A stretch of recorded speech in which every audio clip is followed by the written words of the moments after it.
Llegó el momento de hablar de la información económica en France 24, por eso me acompaña en el estudio Daniela Blandón. Dani, vamos a hablar, como no, del 20º aniversario de los ataques del 11 de septiembre. ¿Cuáles fueron las secuelas económicas de estos atentados? Hola Juan, pues mire, ni Estados Unidos ni el mundo son iguales desde ese 11 de septiembre de 2001, al menos económicamente hablando. En ese entonces quedó no solamente una desoladora estela de muerte, sino también efectos notorios en la economía y en la infraestructura, obligando, por ejemplo, a que se destinaran millonarios fondos públicos para la reparación de víctimas. Consultamos con Juan Carlos Rivera, analista económico, para que nos explique mejor cuáles son esos efectos que dejó este atentado a la economía mundial. La economía de los Estados Unidos venía decreciendo desde 1999 de un 4.7 hasta 2001, que terminó con un crecimiento económico del 0.99, es decir, ni siquiera del 1%. La economía de los Estados Unidos estaba en recesión. Justo después de los atentados, la economía de los Estados Unidos empezó a recuperarse y se recuperó continuamente durante unos 2 o 3 años posteriores a los atentados. En Europa no fue lo mismo. En Europa el Producto Interno Bruto de los países amigos de los Estados Unidos, Francia, Italia, Alemania, España, Reino Unido, empezaron a descender.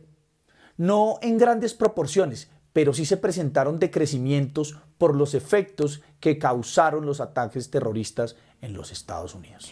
Si le parece, Juan, ahora vamos a hacer un repaso de las cifras. El costo de los daños está calculado en 60.000 millones de dólares y solo en el primer mes después del ataque las pérdidas sumaron 123.000 millones. También hubo ayudas económicas a las aerolíneas por 15.000 millones de dólares y el Congreso aprobó un paquete de emergencia por 40.000 millones. Dani, ¿para América Latina estos ataques tuvieron consecuencias económicas? Pues mire, Estados Unidos ha disfrutado de una hegemonía global tanto política como económica y eso hace que lo que suceda allí directa o indirectamente afecte a los países de la región, en especial algunos como México, con el que tiene una relación económica muy profunda. Sin embargo, parece que este no fue el caso, según nos dijo nuestro analista Juan Carlos Rivera.